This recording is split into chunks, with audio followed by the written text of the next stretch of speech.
Our hearts beat to the city streets. We began to feel the fire. We rise like hello, good evening everyone, welcome back to the channel to a new blog. আজকে আবারও ইভিনিংয়ে ব্লগটা start করেছি because মানে daily না recipe দেখাতে দেখাতে আমি নিজেই বড্ড বোর হয়ে যাই। তো আজকে ভাবলাম যে একটু বিকালে বেরাচ্ছি। তো উইকেন্ডে আমরা চেষ্টা করি সবসময় কোথাও না কোথাও বেরানোর, সবসময় হয়তো হয়ে ওঠে না, বাট তাও চেষ্টা করি কখনো না কখনো টুকটাক বেরিয়ে যাওয়ার। তো আজকে একটু বেরিয়েছি একটা জায়গায়, সেটা তোমাদের সাথে ডেফিনেটলি শেয়ার করব। তার আগে আমি বলবো না যে কোথায় যাচ্ছি, তো তোমরা জাস্ট দেখলে অবাক হয়ে যাবে। যারা যারা গেছো জায়গাটাতে সেটা তো আলাদা ব্যাপার, অ্যান্ড যারা যাওনি তারা আজকে আমার সাথে চলো আর দেখতে থাকো আমি কোথায় যাচ্ছি। তো বেরিয়ে গেছি সোমকে নিয়ে, আর পেছনে আমার এক দাদা যে তোমাদের সাথে এক্ষুনি হাই করলো। সো তিনজনে মিলে আজকে প্রচুর মজা হবে, ছুটিয়ে এনজয় হবে, অ্যান্ড ততক্ষণের জন্য দেখতে থাকো রেশুস চ্যানেল চ্যাটার। সো এবার আমরা বেরিয়ে পড়লাম সেই জায়গায় যাওয়ার উদ্দেশ্যে। আর সত্যি কথা বলতে গেলে বিকালবেলা যখনই কোথাও বেরাই গরমকালে, তখন মানে মনে হয় যে অনেক দূরে দূরে চলে যাই, যেদিকে মানে চোখ যাচ্ছে সেদিকেই চলে যাই, কিন্তু আলটিমেটলি তো আর সেটা হয়ে ওঠে না। তো আজকে হঠাৎ করে মানে পুরো আনপ্ল্যান্ড অবস্থায় আমরা বেরালাম। সো আজকে আমাদের এক দাদা, বেসিক্যালি টনিদা, ভীষণ ভালো দাদা, ওর সম্পর্কে যতটা বলবো ততটাই কম হবে। সে আমাদের বিল্ডিংয়ের একদম মানে আমাদের সামনে অপোজিট বিল্ডিংটাতেই থাকে। আর সোমের সাথে আর আমার সাথে তো ভীষণই ভালো সম্পর্ক, মানে সেই ব্যাপারে কোনো সন্দেহই নেই।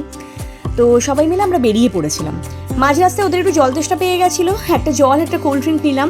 টুকটুক টুকটুক করতে করতে লেক টাউন ক্রস করে সল্টলেক থেকে একদম চলে এলাম নিউ টাউনের এখানটাতে সেন্ট্রাল মল। একদম সেন্ট্রাল মলের অপোজিটেই আমরা যাবো, জায়গাটা এবার রিভিল করবো যে আমরা কোথায় এসেছি। সেন্ট্রাল মলের ওখানেই গাড়ি পার্কিং, ওখানে আমরা পার্ক করলাম।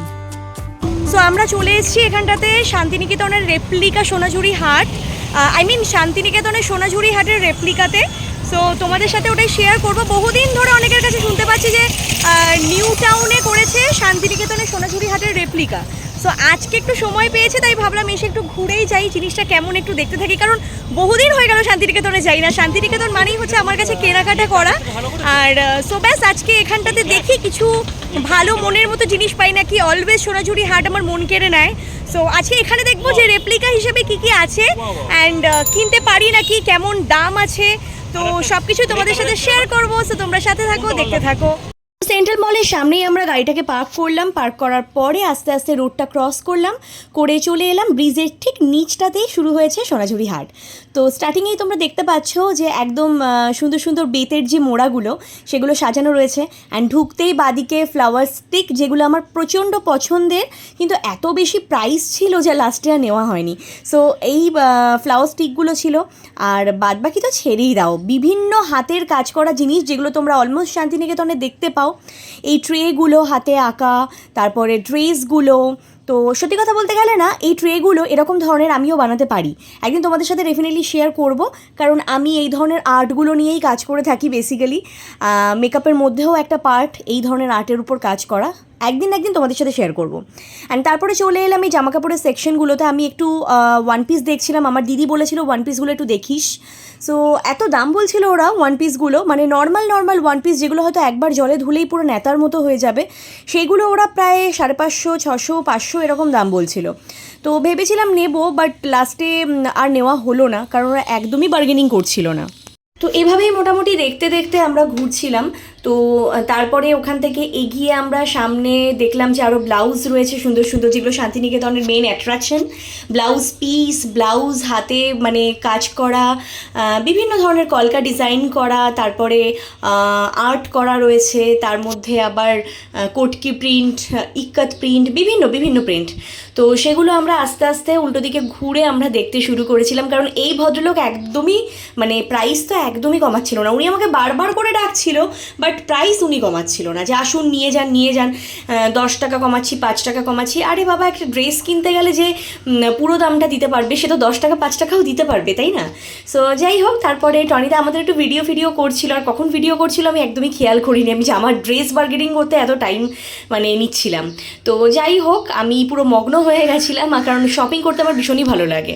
অ্যান্ড আফটার দ্যাট এই ব্লাউজের সেকশনটাতে এলাম। এখানটাতে আমার মনে হয় একটা মিস্টেক হয়েছে, আমি এখান থেকে ওই হয় না যে একটা জায়গায় বার্গেনিং করার পরে তোমার পছন্দ না হলে অন্য কোনো জায়গায় যদি তুমি একেবারে মাথা ধ্যান জ্ঞান সব হারিয়ে ফেলো তাহলে ওরকমই হয়। আমার মনে হলো কেন জানি না আমি ওনার থেকে ব্লাউজ পিসটা নেওয়ার পরে ওনাকে আমি 200 রুপিস দিয়েছিলাম। এই ব্লাউজ পিসটা উনি 150 টাকা বলেছিল, 140 টাকা নিল। সো 200 রুপিস দেওয়ার পরে উনি বললো যে আমার কাছে 60 টাকা খুচরো নেই। তো সেটা খুচরো নেই বলাটাই সার, তারপরে উনি আমাকে টাকাটা কিন্তু রিটার্ন করেননি। আমি উল্টে আবার বোকার মতো ওইদিকে ওয়ান পিসগুলো দেখতে দেখতে ওনাকে আবার ফোনপে করে দিলাম 140। তো আমার এখানটাতে 340 টাকা পুরো শেষ হয়ে গেছে। মানে উনি হাত বাড়িয়েছে হয়তো, বাট টাকাটা কিন্তু উনি আমাকে রিটার্ন দেননি। যাই হোক, কোথাও না কোথাও খারাপ কিছু না কিছু এক্সপিরিয়েন্স হয়ে যায়, সেটা হয়তো ব্লগ চলাকালীন আমি খেয়াল করিনি। পরে বাড়িতে এসে আমি দেখলাম যে হ্যাঁ সত্যিই তাই, টাকাটা ওনার থেকে নেওয়া হয়নি। আর কি করা যাবে, এখন এটাই মাথায় নিতে হবে যে গরিব মানুষ, ওরা দুদিনের জন্য আসে বিজনেস করতে, তো ভগবান হয়তো আমার থেকে নিয়েই ওদেরকে দিয়ে দিল। তারপর বিভিন্ন জায়গায় ঘুরতে ঘুরতে শাড়ি, জুয়েলারি, আরও মোস্ট অফ দ্য জায়গায় না সেম জিনিসই ছিল, হাতে বানানো এই জুয়েলারি, তারপরে শান্তিনিকেতনের ব্যাগগুলো। সত্যি কথা বলতে গেলে যবে থেকে জুয়েলারি আর ব্যাগের বিজনেস করা স্টার্ট করেছিলাম তবে থেকে না ব্যাগের ওপরে বাইরে ব্যাগ কেনার থেকে মোহটাই চলে গেছিলো। হ্যাঁ, ব্র্যান্ডেড হলে মাঝে সাঝে নিতে ভালো লাগে, বাট নর্মালি খুব একটা আমি বাইরে থেকে আর ব্যাগ পারচেস করি না।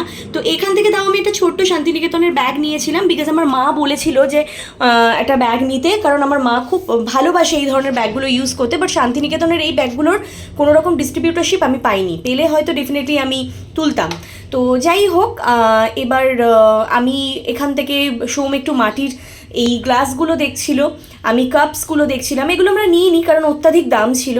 তারপর আমি একটু সফট টয়েসের কাউন্টারে গেছিলাম, ভাবলাম ওখান থেকে একটা দুটো সফট টয়েস নেবো, বাট সে তো মানে আকাশ ছোঁয়া তুঙ্গে দাম। ঠিক আছে, তো লাস্টটা সফট টয়েস আমাদের নেওয়া হয়নি ওখান থেকে। তারপর আস্তে আস্তে হাঁটতে হাঁটতে আমরা আরও এগিয়ে গেলাম। সব জায়গাতেই মোটামুটি কালেকশন ভালোই ছিল। ম্যাক্সিমাম আমি যে ড্রেসটা পরে আছি এটা আমার দিদি শান্তিনিকেতন থেকেই এনে দিয়েছিল। তো সেখানকার এই ড্রেসগুলো এখানে বিক্রি হচ্ছিল, মানে প্রচুর বিক্রি হচ্ছিল আর প্রচুর কালেকশনও ছিল, বাট একটু বেশি কস্টিংটা হাই ছিল আবার বলে আমার মনে হলো অ্যাটলিস্ট। তারপরে আমরা এখান থেকে একটা একতারা নিলাম আর কি, একতারা বা দোতারা যেটাই তোমরা বলো। তারপরে ওখান থেকে নেওয়ার পরে আমরা এখানে এসেছিলাম এই শোপিস কাউন্টারটাতে, কারণ আমি যেখানেই যাই একটু ইউনিক কিছু আইটেম পেলে আমি কিন্তু নেবই। তো মা দুর্গার এই শোপিসটা, যেটা ওই বেতের জিনিস দিয়ে সাজানো ছিল, সেটা আমার খুব পছন্দ হয়েছিল। বাট এই ছোট্ট ছোট্ট জিনিসগুলো ওরা প্রায় 120 টাকা, 100 টাকা, 150 টাকা বলছিল বলে আমার কিন্তু আর নেওয়া হয়নি। আমি নিয়েছিলাম ওই পাখির মতো যেগুলো উনি ভদ্রমহিলা ধরলো, এরকম একটা ঝুলন্ত পাখির ওই এটা, আর একটা নিয়েছিলাম বোধহয় পাখিরই কিছু একটা, তো আর একটা ধূপকাঠি নিয়েছিলাম। ইয়েস, এটা ভীষণ সুন্দর স্মেল ছিল, তো সেটা দেখে ওরা বারবার রিকোয়েস্ট করলো বলে আমি নিলাম। অ্যান্ড এবার যেটা হচ্ছে আজকে সোনাঝুরি হাটের সবথেকে ইউনিক পার্ট, যেটা হচ্ছে এই ডান্সটা, যেটার জন্য আমি আজকে বেসিক্যালি এখানে এসেছি। লাস্ট টাইম শান্তিনিকেতনে যখন গেছিলাম সোনাঝুরি হাটে, তখন এরকম সুন্দর ডান্স করেছিলাম আর আমার দেওরকে ভিডিও করতে দিয়েছিলাম, সে ভিডিও সুইচটাই অন করেনি। সেটা দেখে আমার একটু মনটা খারাপ হয়ে গেছিলো, বাট আজকে এখানে এসে এভাবে ডান্স করতে পেরে না জাস্ট আমি ভীষণ হ্যাপি। তোমরা দেখতে থাকো।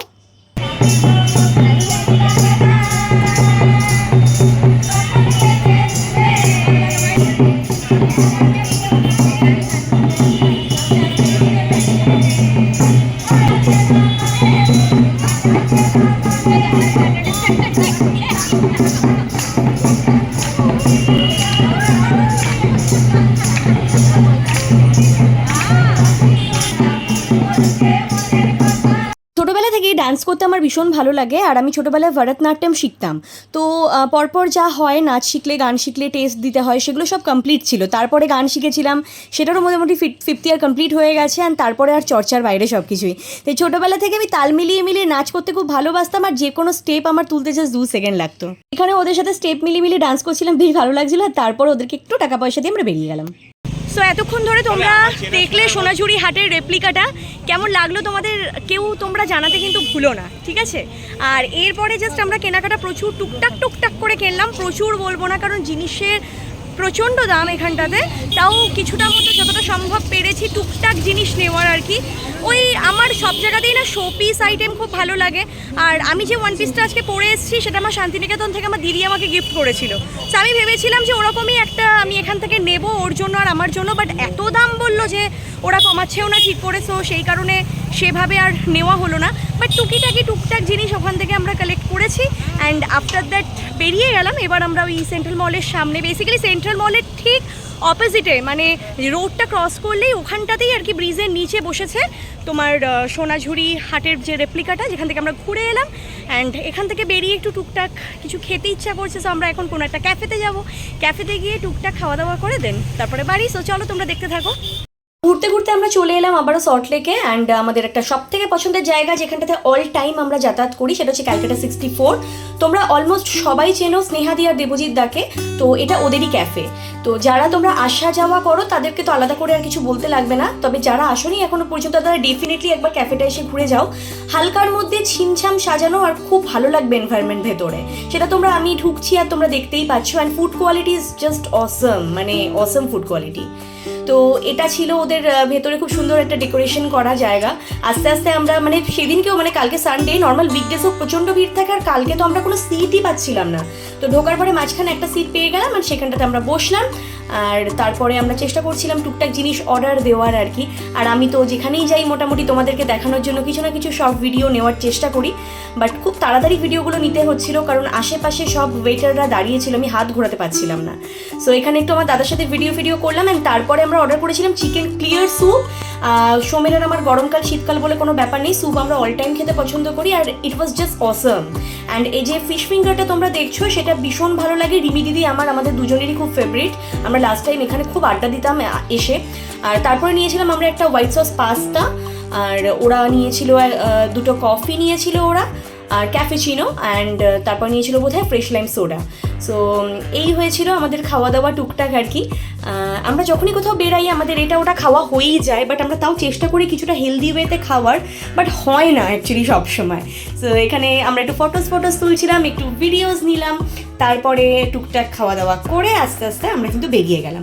ট্রাস্ট মি, ক্যাফেটা সত্যিই খুব সুন্দর। তোমরা যারা যারা আসোনি প্লিজ একবার এসে ক্যাফেটা ঘুরে যেও। এটা ঠিক ঢোকার সময় এন্ট্রান্সে ওদের যে সাইডে যে কর্নারটা, আর এই পাশেও একটা ওদের বসার জায়গা আছে। সো এখন মোটামুটি 9টা বেজে গেছে। এবার আমরা খাওয়া দাওয়া কমপ্লিট করলাম। আজকের মতো মোটামুটি খাওয়া দাওয়া ঘোরাফেরা সবই এখানে শেষ হলো। সো ব্লগটা তোমাদের কেমন লাগলো কেউ জানাতে ভুলো না, কারণ আমি ফার্স্ট টাইম এলাম আজকে নিউ টাউনের এই সোনাঝুরি হাটটাতে। তোমরা এর আগে কারা কারা এসছো তারা কিন্তু ডেফিনেটলি কমেন্ট করে আসলে তোমাদের কেমন লেগেছিল সেই সময়টাতে এক্সপিরিয়েন্স শেয়ার করো। আমার তো ভীষণই ভালো লাগলো ওভারঅল এক্সপিরিয়েন্স, মানে ছোটোখাটোর মধ্যে বেশ ভালোই। জিনিসগুলোর একটু দাম বেশি, বাট ঠিক আছে, যারা কিনতে ভালোবাসে তারা ডেফিনেটলি টুকিটাকি জিনিস কিনবে, বা কেউ হয়তো দেখতে আসতে ভালোবাসে, এক্সপ্লোর করতে ভালোবাসে, তো তারা আসে, তাদেরও ভালো লাগে। আমার ওভারঅল এক্সপিরিয়েন্স খুবই ভালো। তো এইভাবেই আজকে আমাদের আড্ডা দিতে দিতে ক্যাফেটা বেশ ভালো মতো আমরা এনজয় করলাম, আমাদের সময়টাও খুব সুন্দরভাবে কেটে গেল। তো আজকের ব্লগটা এখানেই শেষ করবো, আর কথা বাড়াবো না। তোমাদের যদি ভালো লেগে থাকে please like, comment and share করো আমার ভিডিওগুলো, আর সাবস্ক্রাইব করতে কিন্তু একদমই ভুলো না। আর এই ধরনের যদি আরও ভিডিওস তোমরা দেখতে চাও সো বেল আইকনটা ডেফিনেটলি প্রেস করে অল করে রেখে দিও। দেখা হবে নেক্সট আর একটা ব্লগে। আজকের জন্য এটুকুই, টাটা।